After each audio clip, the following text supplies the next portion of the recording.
Sakhi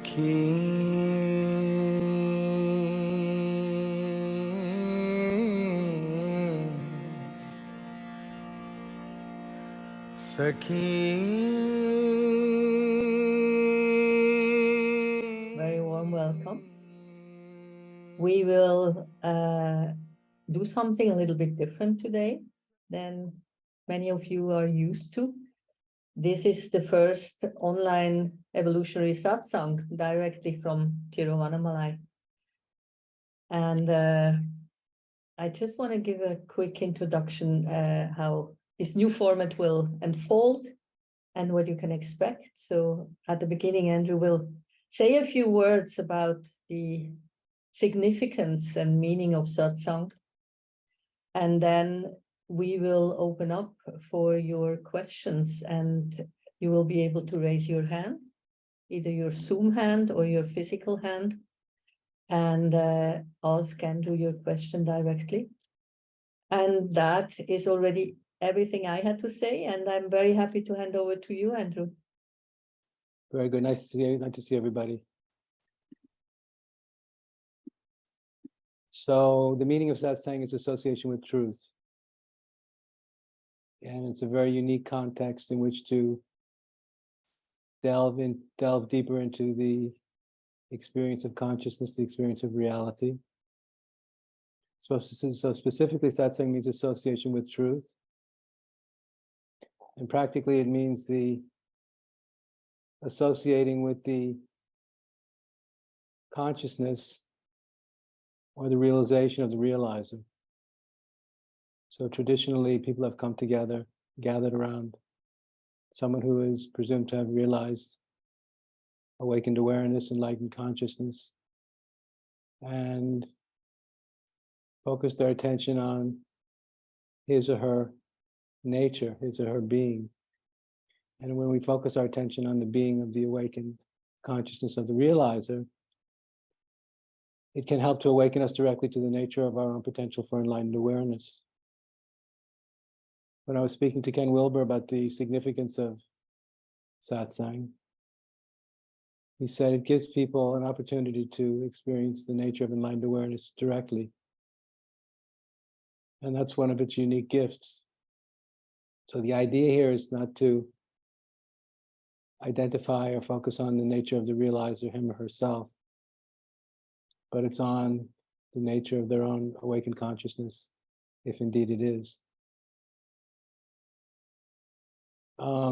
In the satsang context, and in my context, it would be in the evolutionary satsang context, we are focused primarily in this situation on awakening to the absolute, the non-relative dimension of reality. It's commonly understood that metaphysically, it's commonly understood that reality, the nature of reality as a whole, is both relative and absolute. And relative reality is considered to be the mundane, everyday consciousness. And the absolute consciousness is our direct cognition and cognizance of ultimacy, the ultimate nature of reality, the oneness behind all things. So the goal in this context is to be able to directly intuit or cognize, recognize, realize, feel, know directly the ultimate nature of being, of existence, of reality itself. That's the whole point of this gathering. That's the whole point of satsang, is to wake up.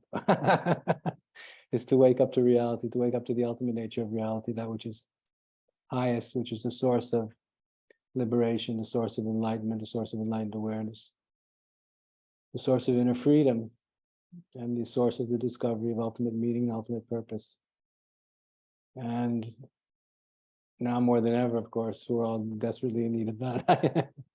Because the world we're living in at these times are very challenging and confusing. So what can help us more than anything else to come to terms with our fear and our confusion and our doubt and our anxiety and our terror is the perennial experience of awakening to the ultimate nature of reality, the oneness of all things, the ultimate recognition of non-duality or oneness, the essence of Vedanta, which is where this kind of teaching comes from, is the realization that the ultimate nature of reality is that there's only one and not two, and that realization is the ultimate source of liberation and inner freedom. So I hope that by coming together in this way, we can experience that oneness directly as a result of simply being together in this way.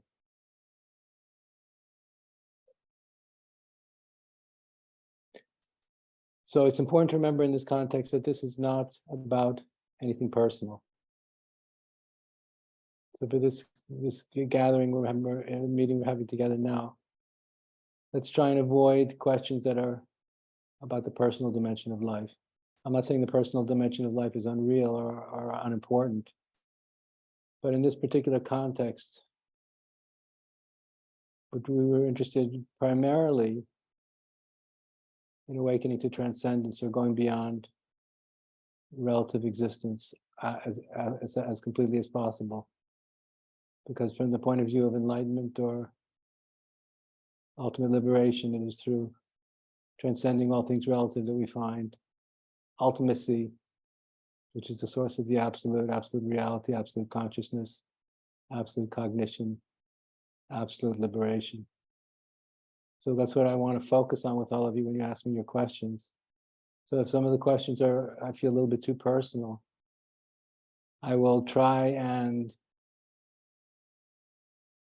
I might refuse to I might respectfully refuse to answer it if it's too personal. Not because there's necessarily anything wrong with the question, it's just that this isn't the right context for issues that are too personal. So satsang is a very specific and very unique context. It's only about awakening to non-relative reality and not really about coming to terms with personal issues. And we can find, and I continue to find in my own life, that that miraculously and remarkably, the more my capacity to awaken to and to realize and directly experience the non-relative or absolute nature of reality, of ultimate reality, my personal issues tend to disappear in the blazing light of enlightened awareness. So that can happen. It really can happen. That's the whole point. That so much of what seems so important to us on a relative plane, on a personal plane, can be rendered empty and meaningless, and ultimately harmless.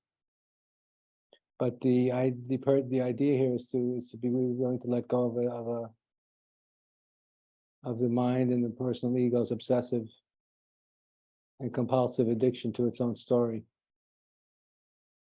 So in this context, for the next hour or so, let's try and transcend our story altogether and be solely focused on the awakening to the ultimate nature of what's real, alone.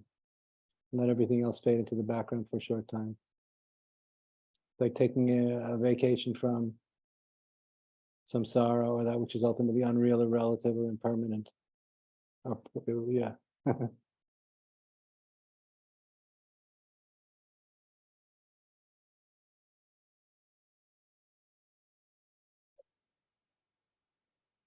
So we want to seek for that which is unchanging,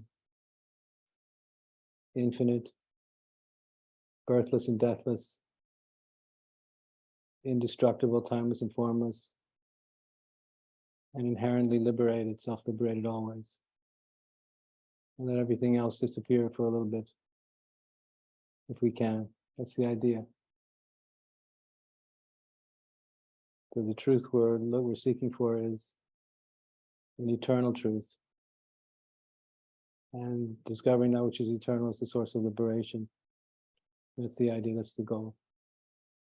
So before we begin, let's spend a few minutes sitting quietly together.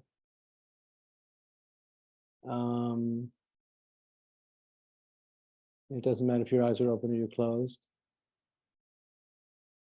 But to spend a few minutes, just a minute or two,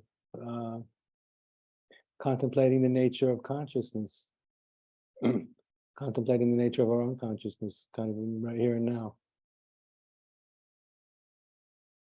Because if we contemplate the nature of our own consciousness here and now, we'll find that consciousness is the ground of the self, is the ground of reality. Consciousness is the source of the self and the source of reality. Sharsi consciousness is always the ground of everything we experience, knowingly or unknowingly in every single moment. So just to begin, we want to focus on the timeless and formless and infinite nature of consciousness itself as a starting point. Because consciousness and your own consciousness right now has no boundaries. So allow yourself simply to become more sensitive and more aware of your own experience of consciousness in the present moment.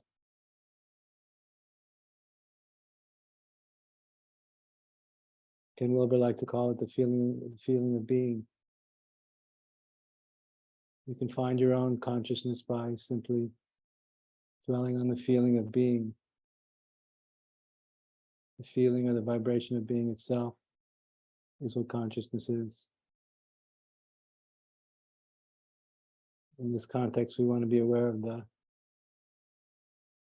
nature of consciousness. What is the nature of consciousness? What is the nature of my own consciousness? For now, we're not interested in the content of consciousness. We're not interested in the objects that arise in consciousness. But we're interested in delving into the nature of consciousness itself, as it always already is.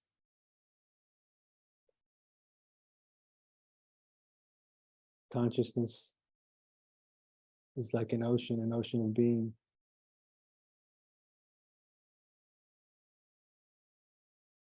And its boundarylessness is its source of liberation. So try to feel into the boundaryless nature of your own consciousness as the feeling of being. It's a place where there's no fear, there's no desire, and there's nothing missing.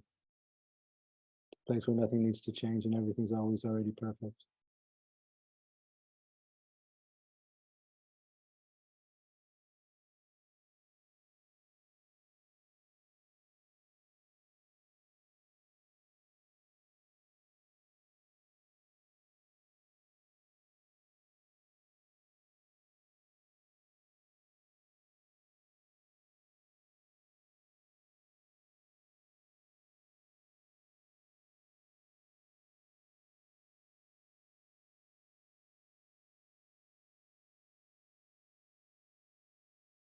So satsang, or the association with truth, means allowing consciousness, the experience of consciousness, the presence of consciousness, the recognition of the infinite nature of consciousness to become primary in our experience. Allow the infinite nature of your own consciousness to become primary in your own experience. Birthless and deathless, timeless and formless, source of freedom itself.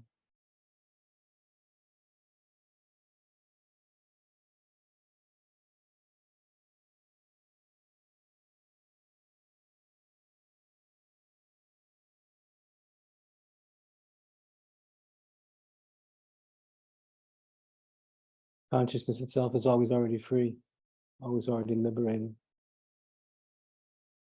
Just needs to be recognized.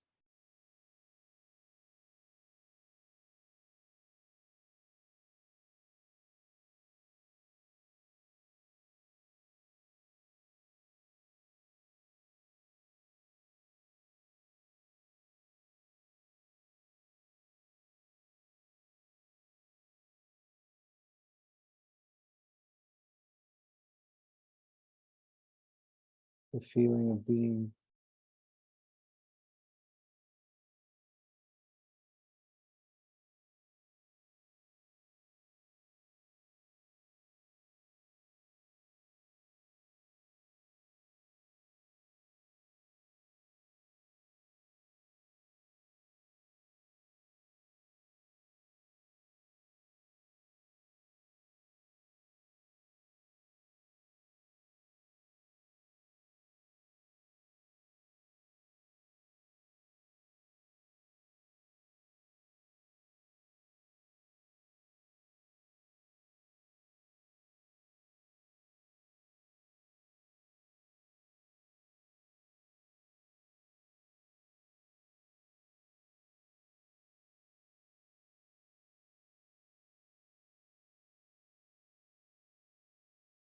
The awakening to enlightened awareness is the direct awakening to the inherently liberated nature of consciousness, as it always already is.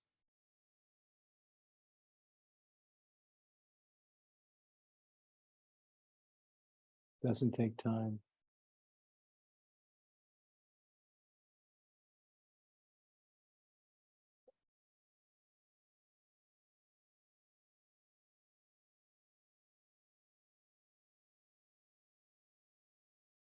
The awakening to consciousness is easy, effortless, natural, spontaneous, because it's always already there. Freedom doesn't need to be attained, it needs to be realized, recognized, seen.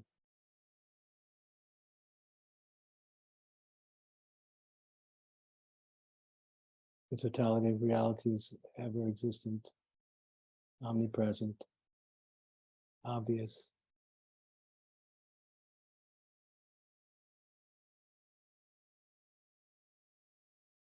We don't need to struggle. We just need to let go.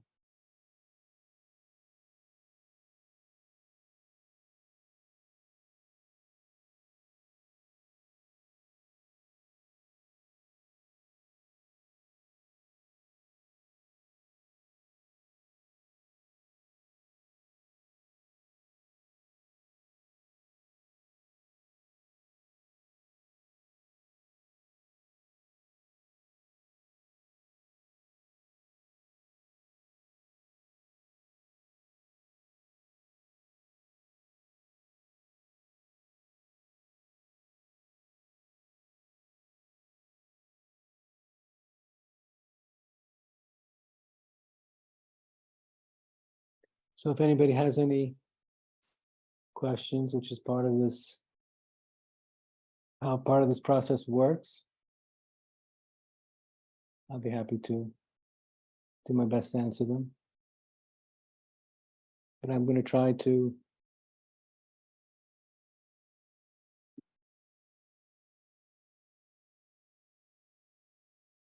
remain as far beyond the personal as possible when we speak together.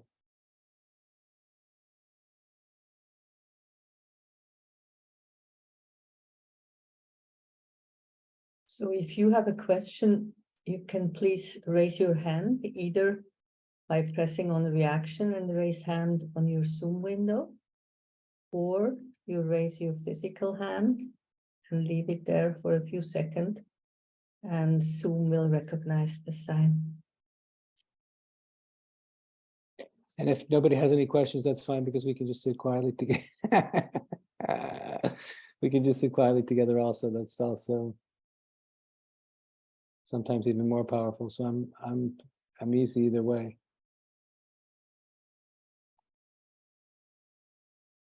Sometimes we find our answers through being quiet. And sometimes we find our answers through sincere inquiry. And it's important to understand that in the process, in the practice of inquiry, in a spiritual context like this, in a context where we are aspiring to awaken to enlightened awareness, it's important to make a distinction within ourselves of where the questions are coming from.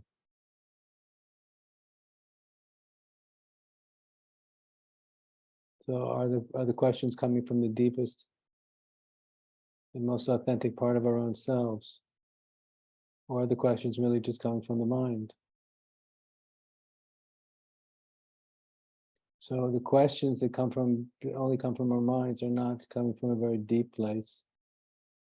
They can come from a place of complex intellectual abstraction, but they're not coming from a place of the kind of place that's going to help to liberate ourselves.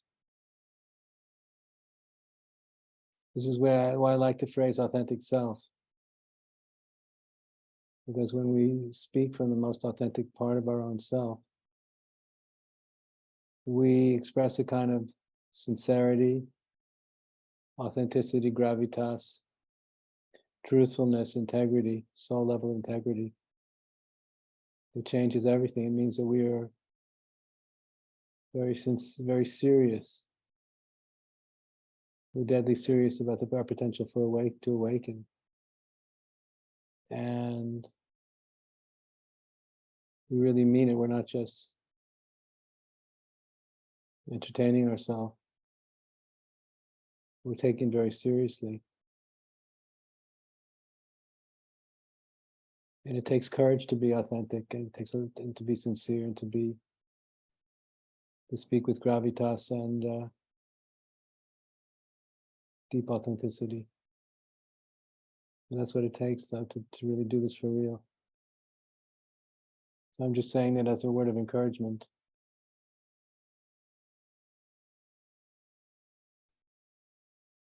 Joseph, did you have your hand up? You have a question? Wait, I will unmute you. Yes, I did. Yeah, we can hear you now. Oh, okay, great. If you can hear me well, Andrew, since you're speaking of the mind, that's our stumbling block.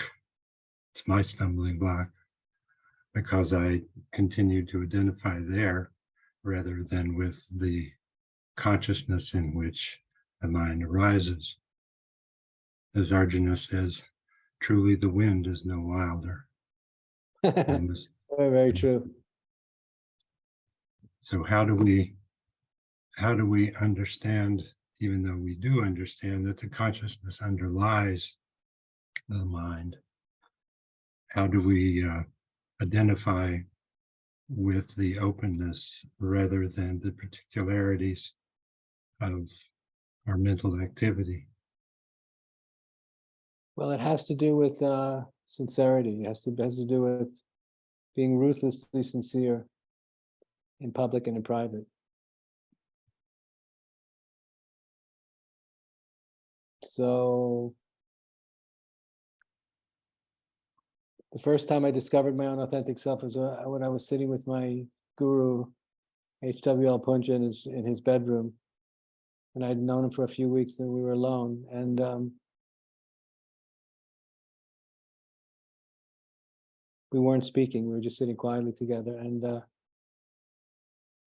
I suddenly heard somebody ask the question. They said, somebody spoke to him and they said, I'm ready to die, but I don't know how. And then I realized it was me. But I had not been aware, my ego had not been aware of asking the question or of even intending to ask the question. And when I realized that I'd asked the question without being aware of it, I kind of drew back. I said, I was shocked by the expression of such sincerity, such deadly sincerity coming through me, to reaching out to him. And it happened in spite of my ego. It happened, my ego was completely uninvolved in the reaching out to him. And then I realized that there was a part of myself that was much deeper than my small self, the ego, that was acting through me in spite of the ego. So therefore, sometimes when our mind is particularly troublesome, and of course it's never the mind that's troublesome, it's the ego that's attached to it. It gets worried or upset or frightened or feels insecure or lacking in kind of confidence. We have to have spiritual faith and conviction that our authentic self is alive and well in spite of how the mind and ego are behaving,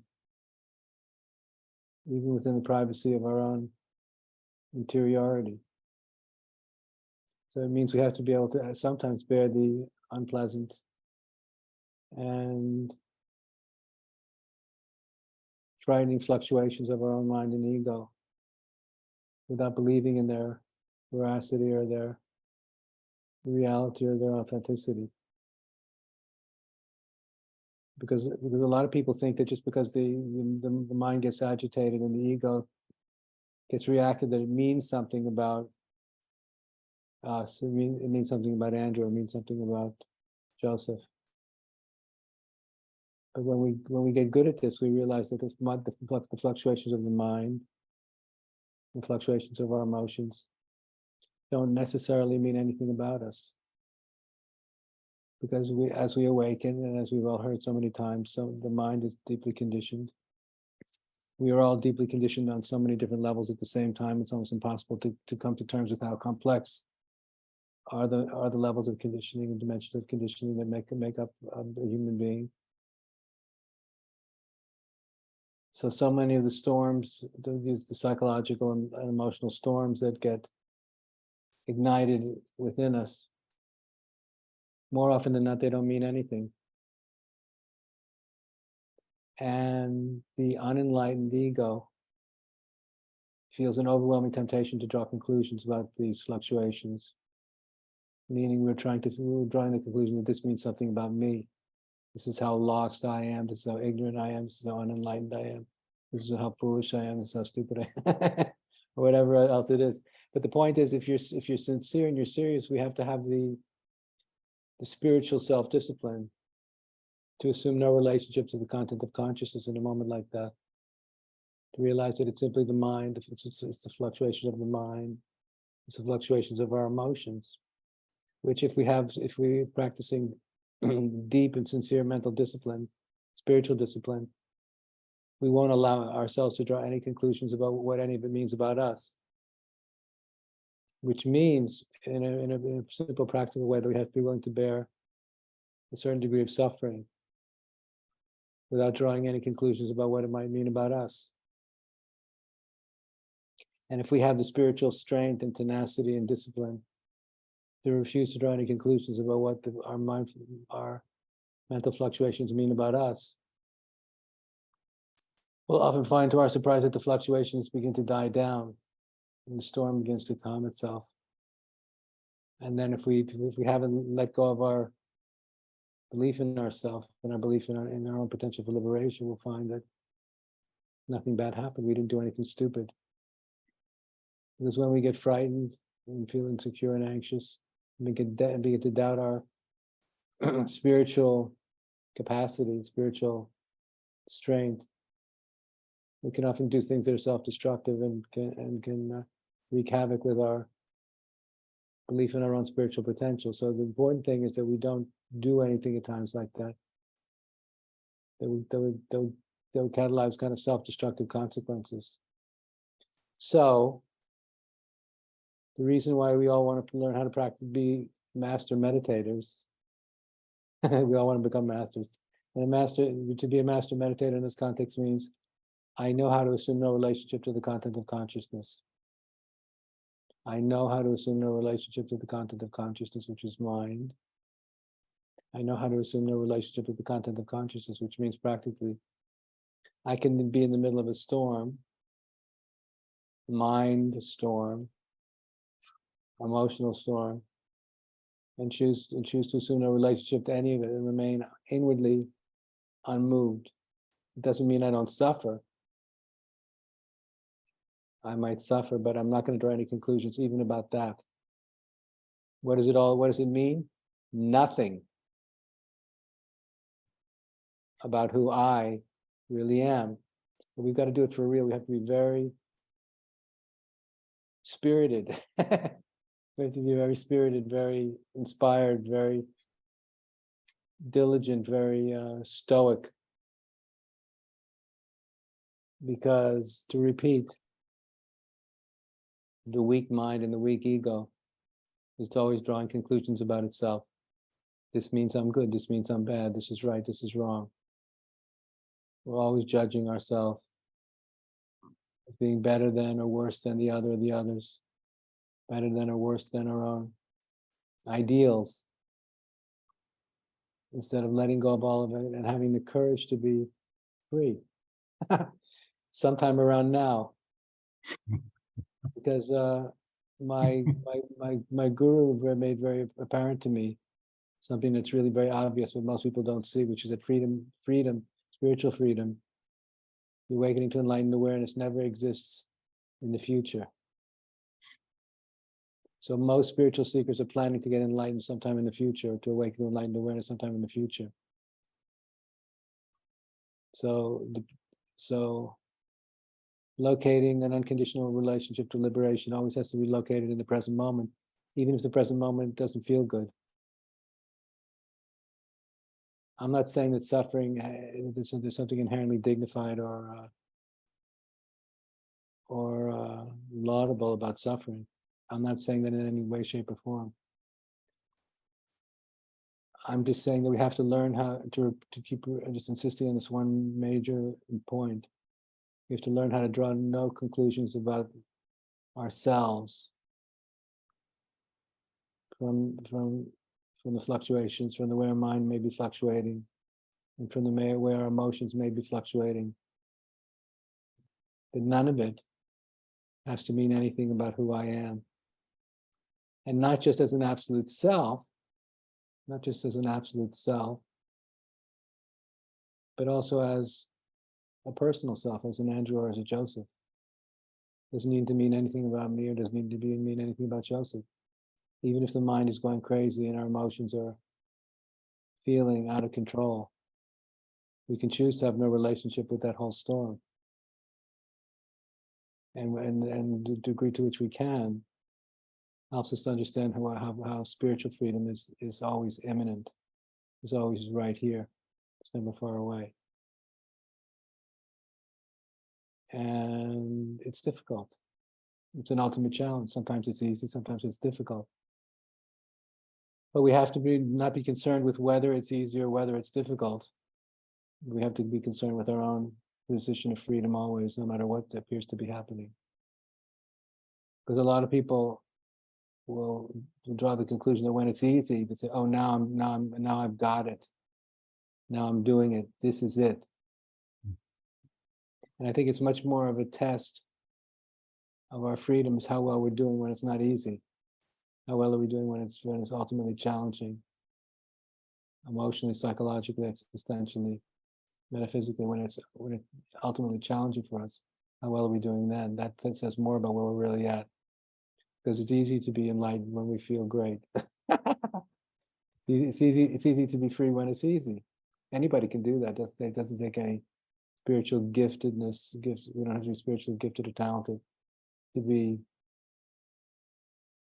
free when it's easy to be free, but when it's ultimately challenging to be free, that's the real test. So what I suggest you do is a couple of things. The fourth tenet of evolutionary enlightenment, my teaching, speaks about the ultimate impersonal nature of all experience. So when you see the mind fluctuating in a way that causes agitation or suffering, realize that it's not your mind, Joseph, that's a particular problem, but that's the nature of the mind when it's agitated. And therefore we learn how to take that kind of experience of frustration less personally. So really it's not Joseph's problem, but it's a human problem. It's the nature of the mind. So we want to learn how to take it less personally. And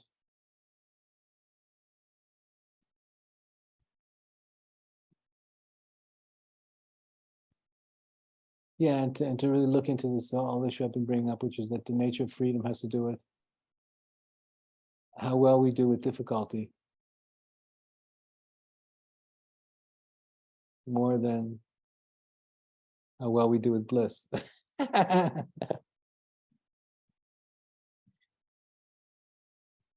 Thank you. Sure, but you can do it. Anybody. The thing is, anybody can do this. You don't have to be. It doesn't have to be spiritually gifted to be able to do this. Spiritually gifted people simply have more faith than people who don't.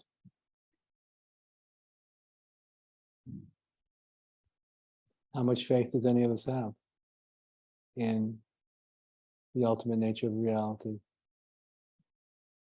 in the absolute? It's a matter, at a certain point, it's a matter of having a big heart with big faith and choosing to not be moved by anything that's relative.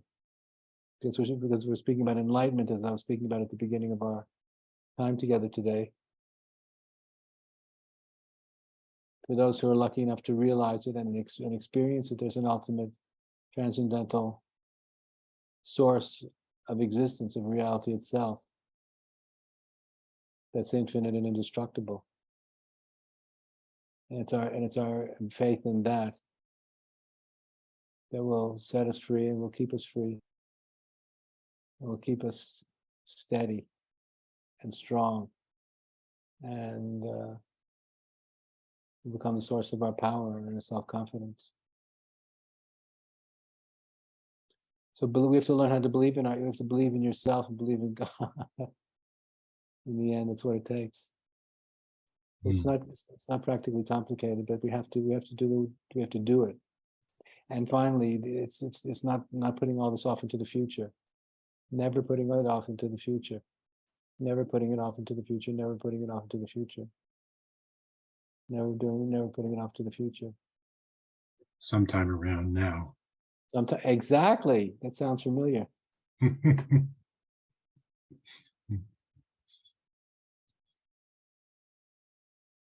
All right. Thank you, Joseph. Good. Thank you.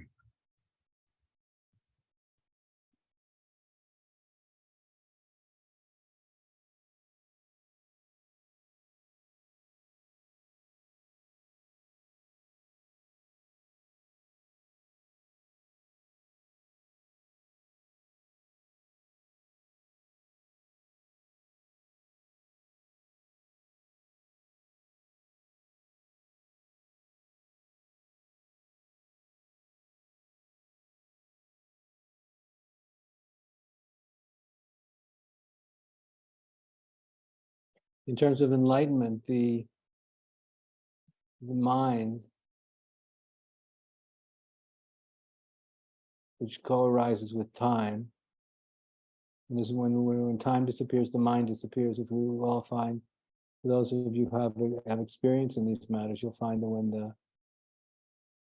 the mind begins to fade into the background, our awareness of time and the passing of time fades into the background. So what we begin to notice when we have some experience of metaphysical depth in higher states, we have these experiences again and again when we suddenly realize that the mind created this powerful illusion, that the very thing that we're looking for, absolute spirit, God of the infinite, somehow is existing beyond the present moment in some mysterious future time. That's what keeps us all in ignorance, keeps us all in waiting, keeps us all in suffering and in hell. So those moments when we wake up and realize that absolute freedom never existed in the future, never. That's really the metaphysical issue we need to wrestle with all of our hearts. That's the metaphysical liberation, enlightenment never exists in the future, and it always only exists in the here and now. So we want to stop pushing it away. And then the mind will say, well, but I feel like this and I don't feel like that, and my mind is doing this, my mind is doing that. Doesn't matter. Doesn't matter what the mind is doing, doesn't really matter what their emotions are doing, it's irrelevant to absolute reality. Absolute reality is completely unaffected by your mind and fluctuations of your mind, or my mind, or your emotions, or my emotions. It's absolutely untouched and utterly transcendentally free from all things, from all change.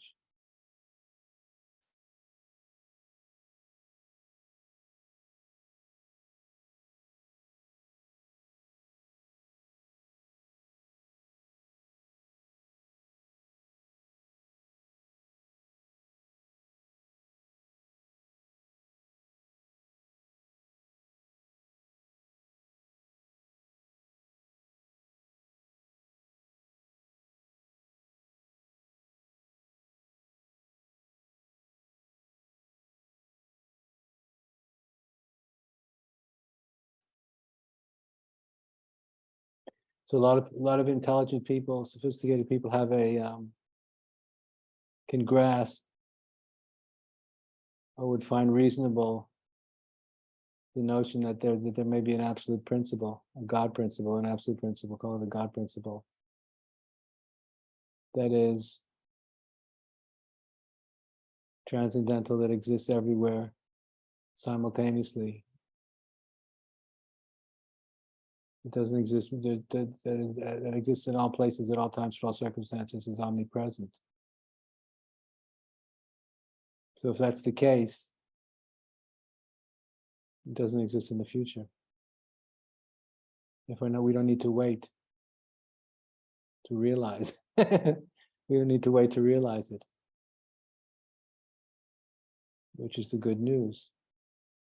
A lot of people feel, I'm not ready yet. I'm not prepared.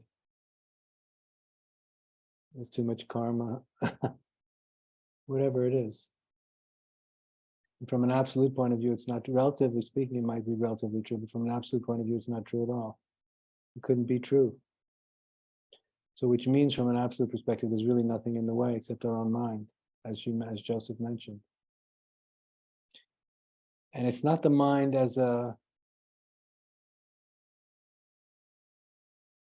it's not mind in the form of thought. It has to do with our belief in what the unenlightened mind is saying.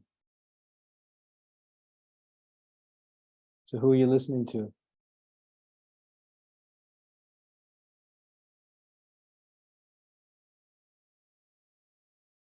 The God principle is always free from mind chatter.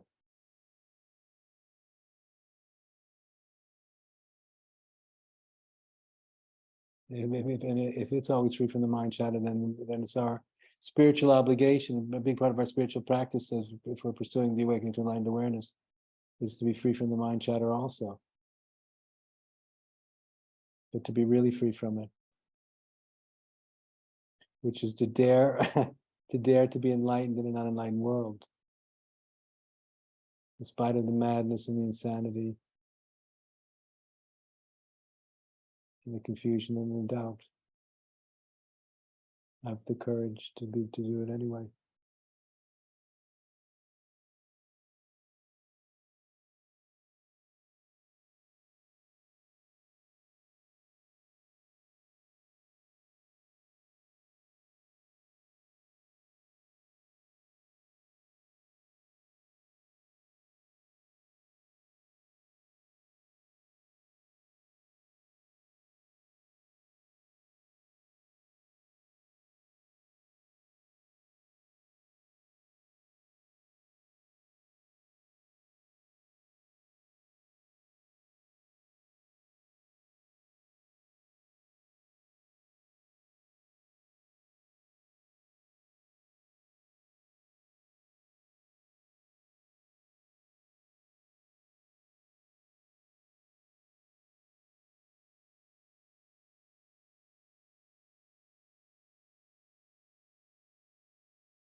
Hi, Igor.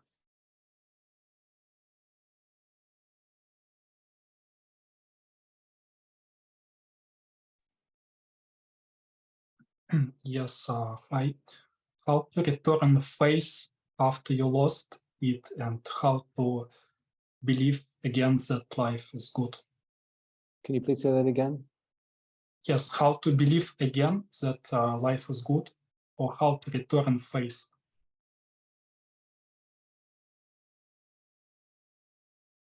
Well, this has to do with the ultimate nature of manifest reality.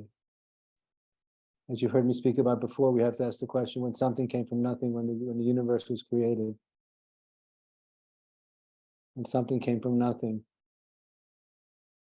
Was it a big yes? Was it a big no? Or was it a big neutral? That was big yes. Therefore, no matter how bad things may seem, what seems to be bad, which may or may not be bad, is all happening in a context that's ultimately good.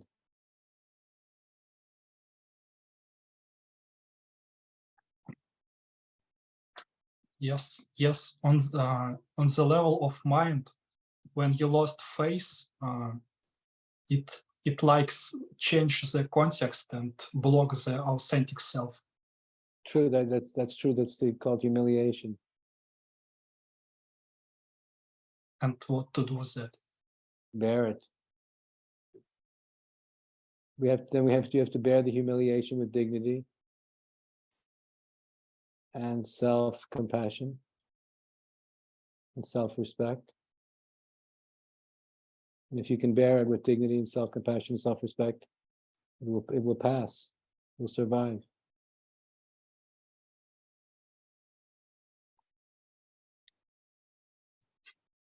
Is it possible to have the self-respect? From the other side, if human is like a result of relations to other people, so if you lost respect from them, how you can remain with self-respect? Can you ask the first part of the question again? I'm sorry. Yes, I'm talking about the context.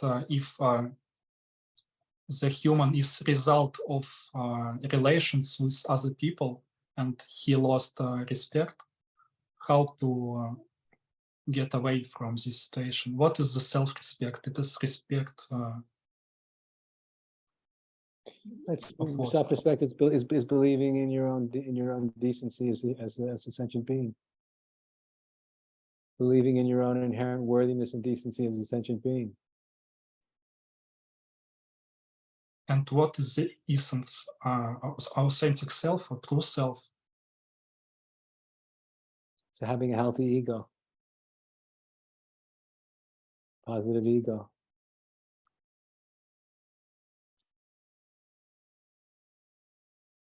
Having a healthy ego, positive ego means you are worthy of respect, you're worthy of love.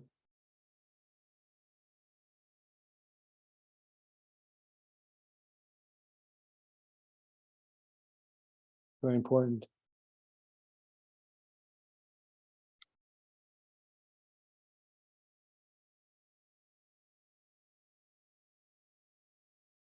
In order to be free, in a way in which there's no escapism,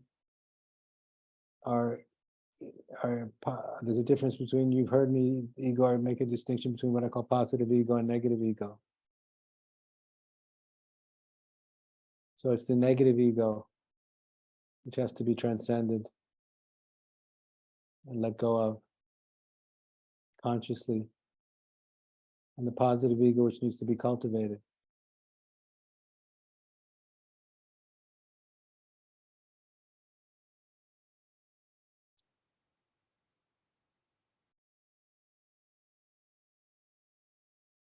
You might have heard me say, Igor, in the past, that the true self, which is being,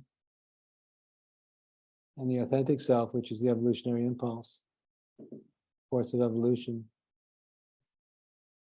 in order to become manifest in and through this world, needs a vehicle. And that vehicle, in my understanding, is the healthy ego.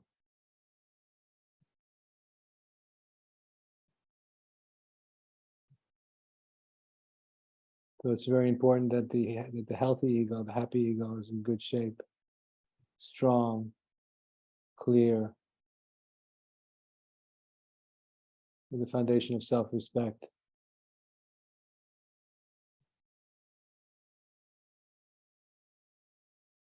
Is it possible to create or cultivate positive ego if you're totally alone? For example, like monk in mountains. Is it possible? Sure, you can do anything when you're alone. Might be, sure, of course. But that means in order to do that when you're alone or when you're with other people, you have to practice spiritual self-discipline. Spiritual self-discipline is the secret. So in the teaching of evolutionary enlightenment, there's three positions. You may or may not have heard me speak about this. The first one is we realize when the first is the realization that I am lost. I am lost, that's the wrong relationship. The thought, I am lost. I realize I am lost. I realize I am ignorant. I realize I am a fool. That means I have a wrong relationship to the content of consciousness.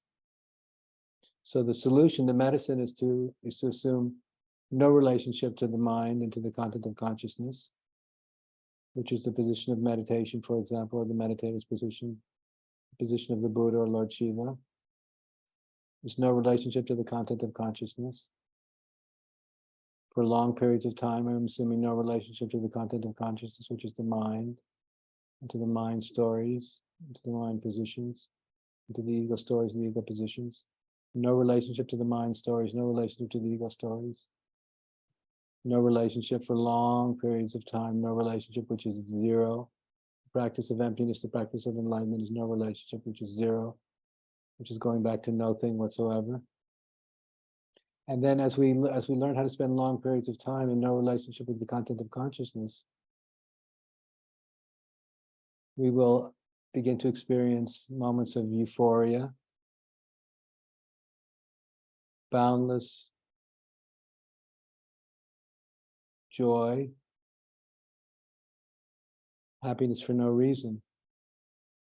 When we begin to experience the spiritual euphoria, and boundless happiness that emerges for no reason, at the same time we will get a glimpse of a potential for a different way to relate to the mind, a different way to relate to time, a different way to relate to incarnation, a different way to relate to life that's inherently positive.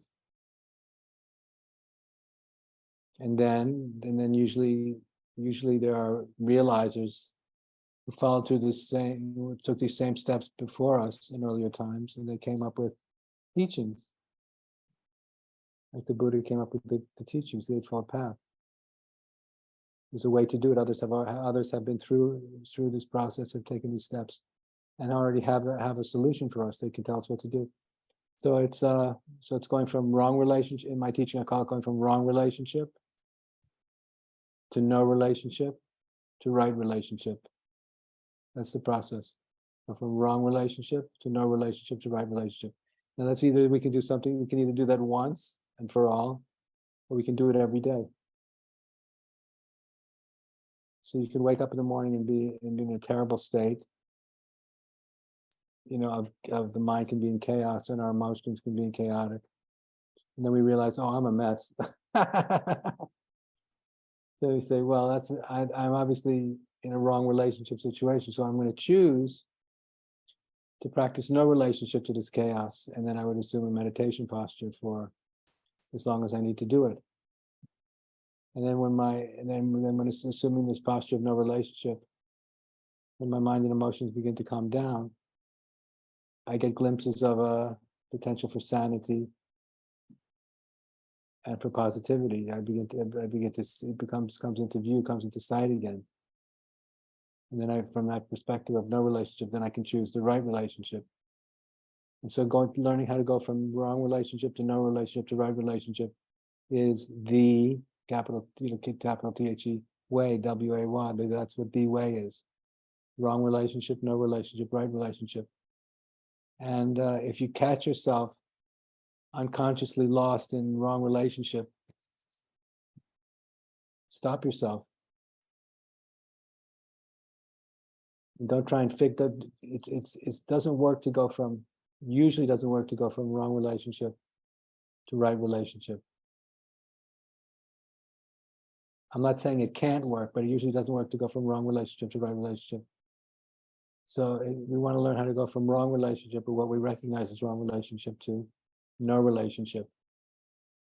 And no relationship has to become our inner reference point for enlightened awareness, for inner freedom. There's no relationship. And from no relationship, then we want to reach for right relationship. And if we can go from wrong relationship to no relationship as a practice, before we reach for right relationship, we can cultivate our own sanity, our own potential to be sane. We can also cultivate our capacity to have a happy and healthy, wholesome ego also. But we have to put in the hard metaphysical work, which is going from wrong relationship to no relationship, stop, no relationship. And then only once we get established in no relationship, to consciously choose for right relationship, carefully, mindfully, again and again and again. But I've noticed that a lot of people think, when they think they get it, they arrogantly think they can go from wrong relationship to right relationship. And it's usually not, doesn't work that way, because if we find ourselves swimming unconsciously in wrong relationship, it's going to be almost impossible to jump into right relationship. Because you don't have power of will, or what is the reason? It's because we're already in the, it's because we're already in the wrong place. So we want to make sure we make the effort to get out of the wrong place completely, which is not by getting into the safety of the right relationship, but to diving into the insecurity of no relationship.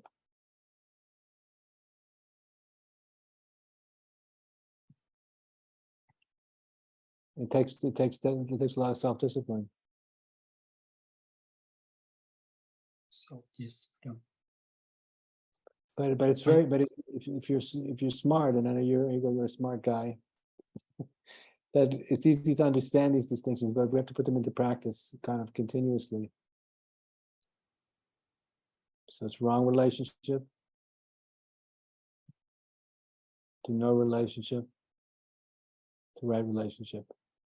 And therefore, it doesn't matter what's happened. You can always begin again, going from the wrong relationship to no relationship to right relationship.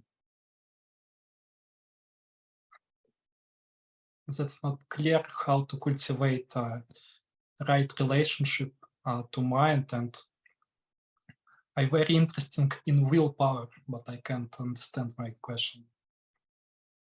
I can't understand what you're saying, but I think I'm being pretty clear now. We just have to do it.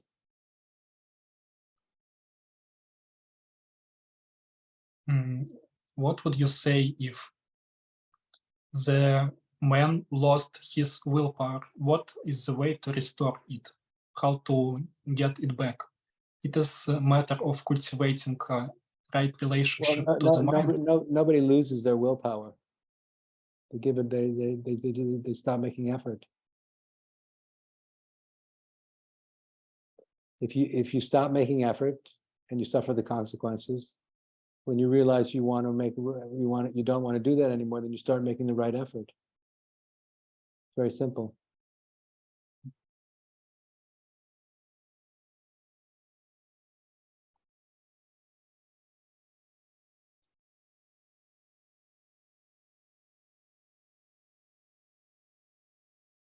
It's very much about self-empowerment. Spiritual liberation is about ultimately about self-empowerment from a certain point of view. So we have to have the courage to become powerful. We have to give that power to ourselves to make those choices. So you take responsibility for your own wrong choices, and then you change and start making the right choices. It's very simple. It's very easy. We start making the right choices, we start feeling better.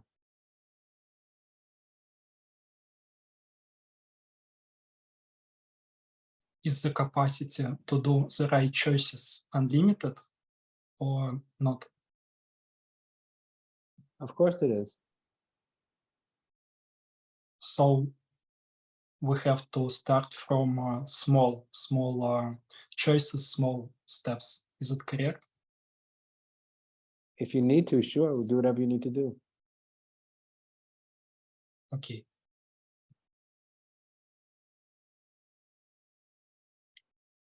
Thank you for that experience. Sure. So, but remember, Igor, wrong relationship, no relationship, right relationship. So this is why we want to learn how to assume the position of no relationship. Because from no relationship, we get to right relationship. Thank you. Thank you. Gil has a question, Andrew. Gil, I'm unmuting you and you can ask your question directly.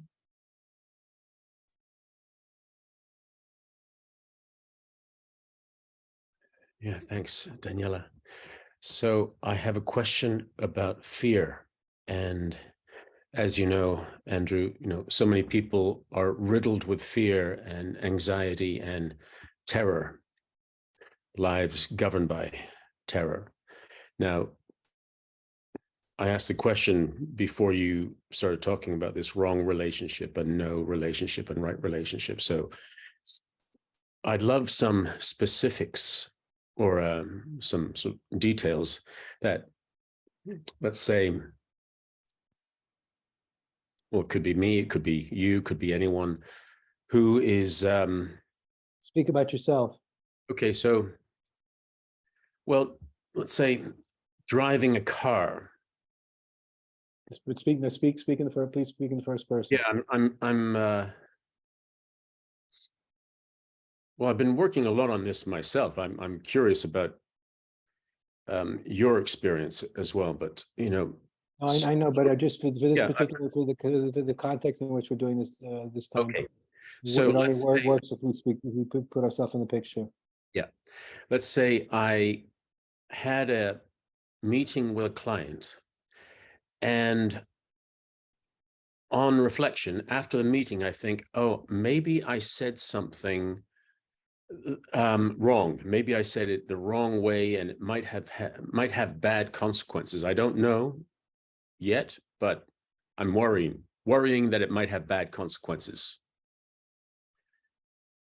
And so that's the fear. Did this happen?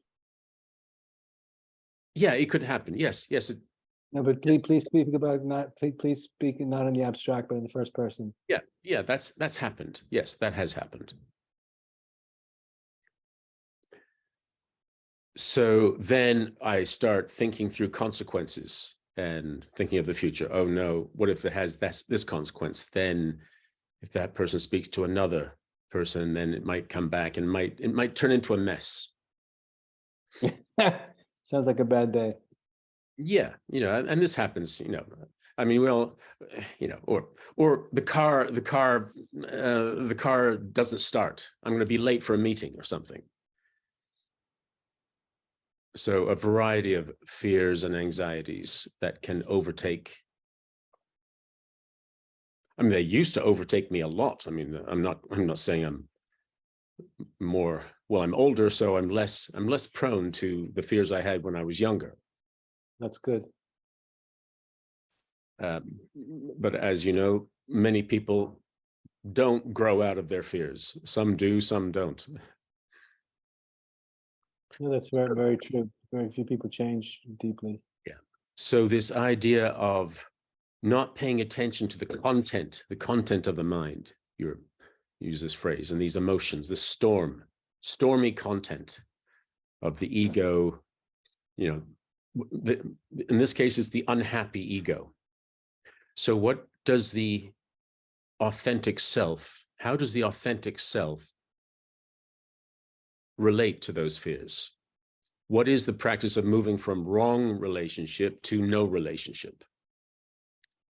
Is just doing that. The authentic self is not untouched by any of these things. Yeah, but it's not. Yeah. So how do you do it?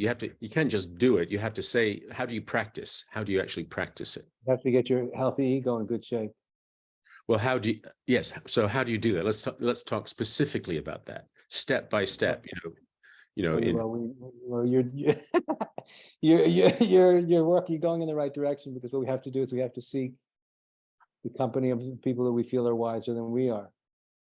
We need to associate with people who we feel are wiser and can share their wisdom with us, so they can help us, to guide us. And we need to practice spiritual discipline, spiritual self-discipline, and spiritual teachings. So, for example, learning how to practice no relationship is the practice of meditation. And we have to put a lot of time into learning how to assume no relationship to our own mind, which takes practice every day. We want to learn how to, okay, now I'm going to spend 20 minutes, 30 minutes, an hour, 2 hours, 3 hours, however long I'm going to spend some time contemplating the nature of my own consciousness. And my main goal is to have no relationship with any of the content of consciousness. And any smart person can do it. So you sit down and you pay attention, and you watch what happens. And then as you see yourself compulsively grabbing onto the content of your own consciousness, the minute you see yourself grabbing onto it, you let it go. You say, oh, I see. And then next minute, you'll grab onto some other content. And then you say, oh, let it go. And you start seeing what happens when you don't let go. You start getting pulled into a whole universe. The whole universe comes into existence that seems to self-generate in seconds. And you get lost in the whole story of how the universe was created, what your role in it is, and all this, and an infinite amount of things that happened in this lifetime or in the last 100 lifetimes. And then you're totally about to have a nervous breakdown because it's so overwhelming. And then you realize, oh my God, what am I doing? I'm grabbing on. Then you just let go, and it all disappears. And you go, wow, it's that simple. Why haven't I figured this out before? Why haven't I done this more often? And then you let go, and then you're feeling the relief and the release and the freedom and the exhilaration of having nothing, knowing nothing, and being no one, and the primordial nature of your own consciousness and how so much freedom is always present there. And then you suddenly find yourself getting caught up in yet some more content, which has its own story. And it goes on and on until you realize what you've done again, and you let go yet again and say, oh my God, look at me. How many times do I have to learn this lesson before I really get it? And you realize you start judging yourself in the same way I was speaking to Joseph about earlier, condemning yourself, putting yourself down, make yourself feel bad about yourself. And you're saying, shit, I want to give up and just go have a drink. And then you go through a whole cycle of self-destructive thinking and self-destructive behavior. And then you say, screw enlightenment. Etc. And then you can start falling down a whole rabbit hole of darkness and despair. And then you might wake up again a few days later, weeks later, months later, years later, lifetimes later. You realize, oh, I forgot what this is all about, waking up. And you start all over again. Then you learn how to start making better choices, because one doesn't want to suffer the consequences of giving into the negative ego, to the negative thinking. It's all the self-destruction, the karmic self-destruction that it's always its result. And the thing is that life there's an inherent compassion in the life energy, because we realize that whenever we do the simple act of letting go of everything, yet again, we're all always given another chance. So if God is a female deity, just for the sake of mythic conversation, she's so kind to always give us yet another chance in the next moment. How? Through allowing us giving us the opportunity to let go of everything yet again. And everything means everything. So no matter what's happened, no matter what you have done, or no matter what's happened to you, you and I, or every one of us, always gets another chance to let go unconditionally. And it's letting go unconditionally. It's how we reach the yonder shore. It's that simple. But we keep forgetting. We lose touch with it, this simple truths over and over and over and over and over again. But it is that simple. So Spirit, as an absolute principle, never gives up on us, because she's always available and present if we're ready to let go. And whatever the karmic situation is, it doesn't matter. It doesn't need to matter. We have to have enormous faith in Spirit, and we have to have enormous faith in ourselves in order to be able to do this in such a way that's going to lead to a powerful result.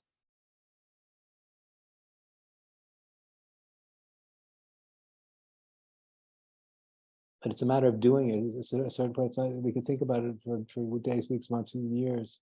and read about it, but we have to do the simple act of paying attention and letting go again and again and again, and really paying attention and really letting go and wrestling with our own unwillingness to do so. Because the ego never wants to let go. The ego always wants to be in control and always knows better. Even if we're killing ourselves through not letting go, we don't stop. So there's an inherent craziness to the small self. That sensitive, thoughtful, spiritually inspired people come to terms with it. There's a demon inside all of us. And the demon will destroy, if we're not careful, will destroy our own spiritual potential if we're not careful. So we have to be very careful and treat ourselves with treat our own spiritual potential with a lot of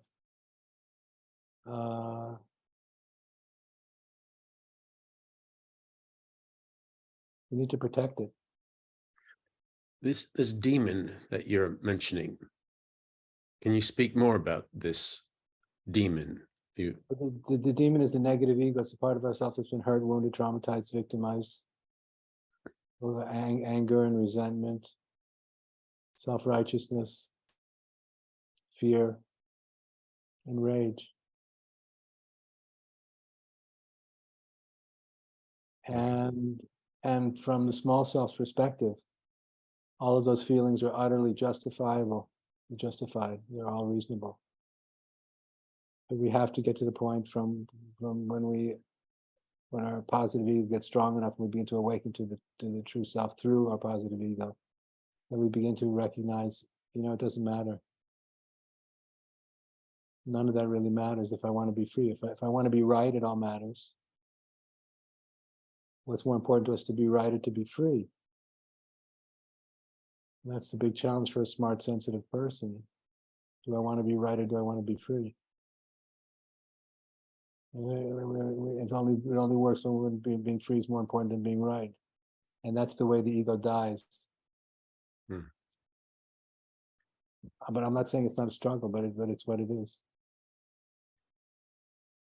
I've got an image in my mind of an example: driving a car down a motorway. Let's say it's a small car and it's at night and in traffic, and it's starting to rain, and it rains heavily. And of course, it's a bit scary when it's starting to rain heavily and everyone's driving at 70 miles or 80 miles an hour. And then, so my fears are coming up. Okay, this is actually quite dangerous. I have to now pay attention. Driving under those conditions is a lot more demanding. And other people get very anxious. And I've got maybe a passenger who's anxious about their own safety and the safety of everyone in the car. So now I've got a whole load of content going on of fear, fear, fear, danger. It could be extremely, some terrible accident could occur. Sometimes they do. Yes. So what's the discipline, taking that as an example, to get in, well, is that a wrong relationship? And then move to no relationship, and how to get to a right relationship? You have to start paying a lot closer attention in a time like that. Yeah, see, I'm paying attention. I am driving and I'm really paying attention. And because you realize if you don't pay more attention, you maybe you're going to kill everybody. Oh yeah, so I am paying attention. Now, the thing is, there are cars driving past me going faster. And there's no guarantees in life. Yeah. So what's the right relationship, or what's a really enlightened way of being in that situation? Caring for everybody's welfare more than you care about your own. And let's say my body's tense and I've got lots of, adrenaline and whatever other fear hormones going through me. Doesn't matter. Take responsibility for that too. Well, I'm asking, I think this is a really good scenario to practice. Okay, what do I say to myself? What do I say to myself? I'm trying to practice. Now, practice under those conditions are quite tricky. It's called do the right thing. So I'm driving along, do the right thing. I'm trying to steer. I'm looking everywhere. Rear view mirror, door mirrors, everything. But the thing is, Gil, there's no guarantees in this. You know, things happen. All you can do, Gil, and all I can do is the best I can. So if you've done the best you can, and you know you've done the best you can, you're free. Whatever happens, even if you get into an accident. But if you're not doing the best you can, if you were drinking before you got in the car and you knew you shouldn't have been driving, you did it anyway, it's a very different story. But if you know, and I know that I did everything I possibly could, and you did everything you possibly could, that's enough. We can't control the outcome. There's too many. The context is too complicated. But we all do have the ability and the capacity to be utterly responsible for ourselves in any given situation. And spiritually, that's what our responsibility is. Okay, agreed. I've done all that. I'm sober.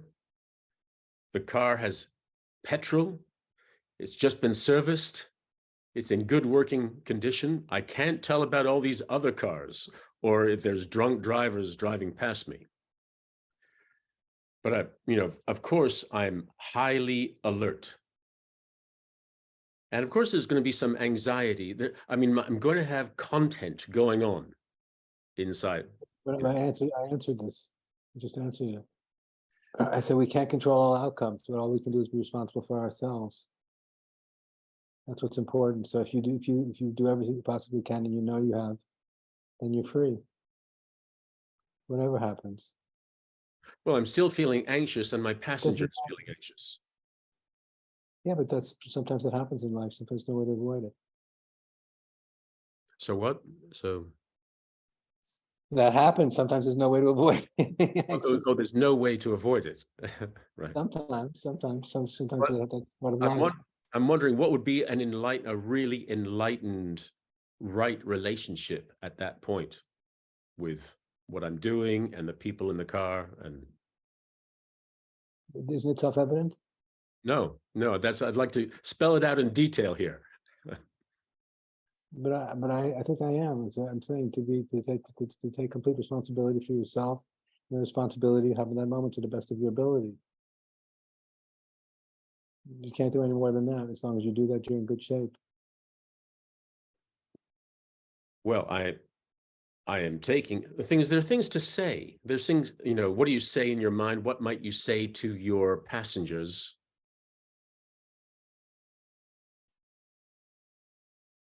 I honestly don't know what you're asking me. I think, I can't stop the car. It's too dangerous to stop the car. I can't sit and meditate. No, but the thing is, I have to carry on driving.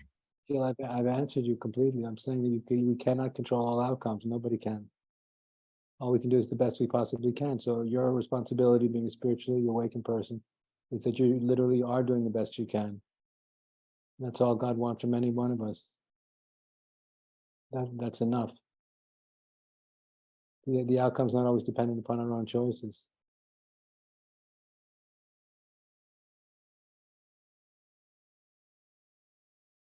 I guess maybe the question I'm getting underneath that, if I'm in right relationship, will I still feel fear? Maybe. Yeah, sure, if it's raining and there's drunk drivers all around you and you can't see 5 feet in front of your car, of course, that would be the natural thing to do. Okay, that's maybe, so it would be natural to feel fear, even Absolutely. being in the right relationship. I think that's... Sure. Part of being human. Uh-huh. But the true self, if I was connected to the true self, I wouldn't have any fear. No, your true self might not feel any fear, but your body and your ego would be terrified. Yeah, yeah. And my authentic self, what about that? Yeah, untouched, but sometimes it's healthy to feel fear. This is not a matter of not feeling certain things or feeling certain things. It's a matter of how do we do the right thing? How do we make the best possible choice, the best possible conscious choice? It's not about how we feel.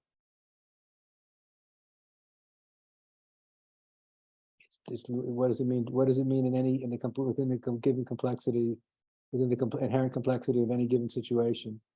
What's the right thing to do? What's the right response? And that's a moving target, because many situations are very complicated and are always dependent upon other circumstances, and everything that exists is related to everything else that exists. Everything that exists is dependent upon everything else that exists. So in the midst of all this complexity and interrelatedness, what's the right thing for Gil or Andrew to do at any given moment? It's a very complex question, which requires complex cognition and a very awakened mind and heart to be able to determine whatever the right thing might be in any given circumstance.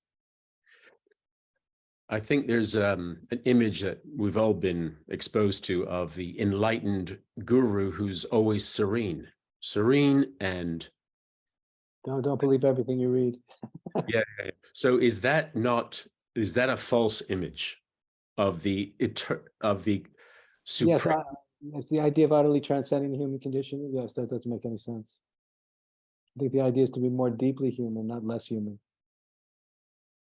Okay, this is very important. Because at a certain point, if you're completely removed from your humanity, that's not freedom. That's just being cut off.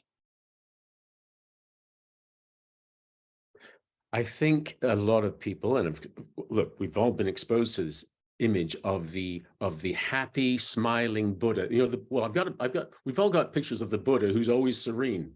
Yeah, but you're always seeing him when he's meditating. So we don't see the Buddha getting really anxious and really scared while he's driving in the rain. No, we don't. But obviously, being the Buddha, he obviously made the right choices in any of these given circumstances. Otherwise, he would have heard about it.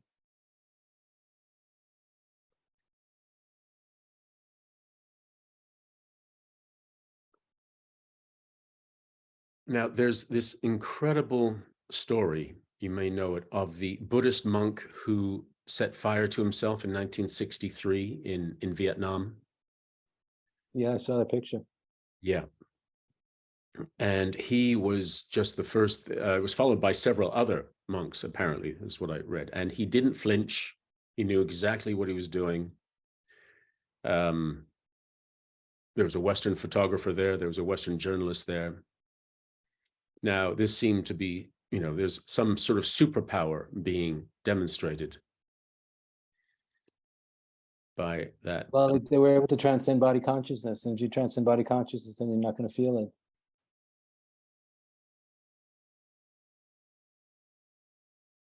Well, transcending, this is a different, whatever discipline, transcending body consciousness. We haven't talked about that very much. It's not a big theme in my work.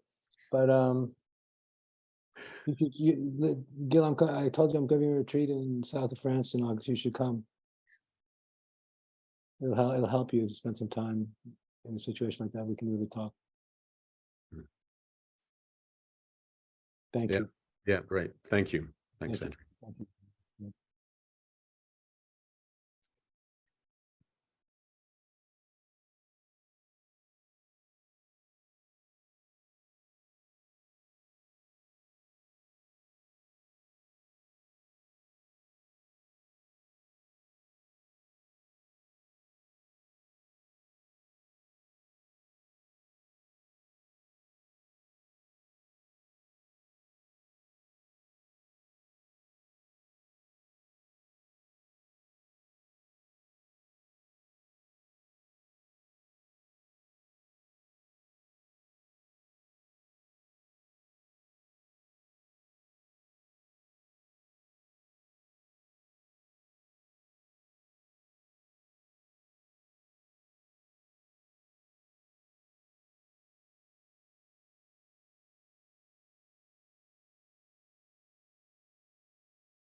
Was there anything else before we finish? Any other questions?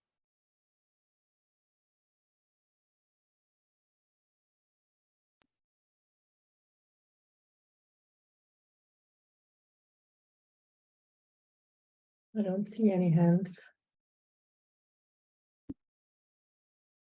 So I feel the presence of the questionless state, and as I'm fond of saying, the questionless state is when our questions disappear. So when our questions disappear, it means our true self is coming into the foreground and the ego is falling into the background. So the intensity of the mind that wants to know gets supplanted by the feeling of being. And as the feeling of being gets louder and more intense, being itself becomes more interesting than wanting to know anything in particular. And in terms of the spiritual practice or process to awaken to enlightened awareness, it can bring us to a stable place. We need to get to the experience of the feeling of being needs to become the experience at a level that's deep enough, profound enough to convince us that the mind is not the self, which is a big leap.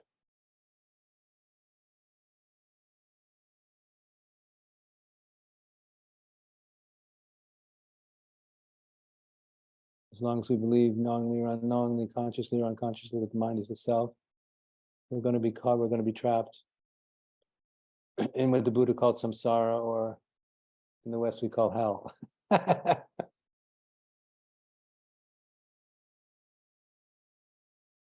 So the simple and profound recognition that the mind is not the self, which at an intellectual level sounds easy, but at the levels of existential depth and spiritual depth, to really realize this absolutely and completely becomes the source of liberation. That the mind is not the self, which means it's not who you are.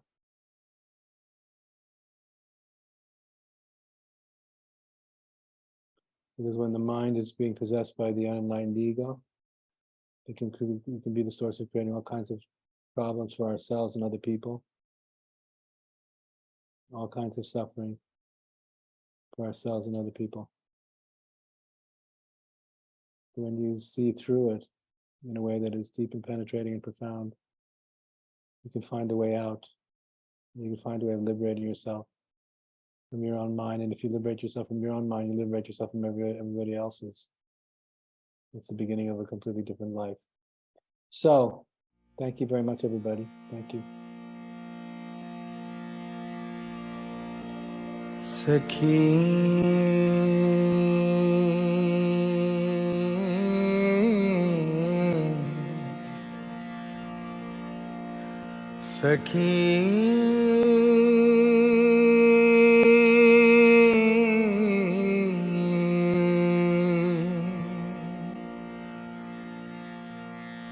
Sakhi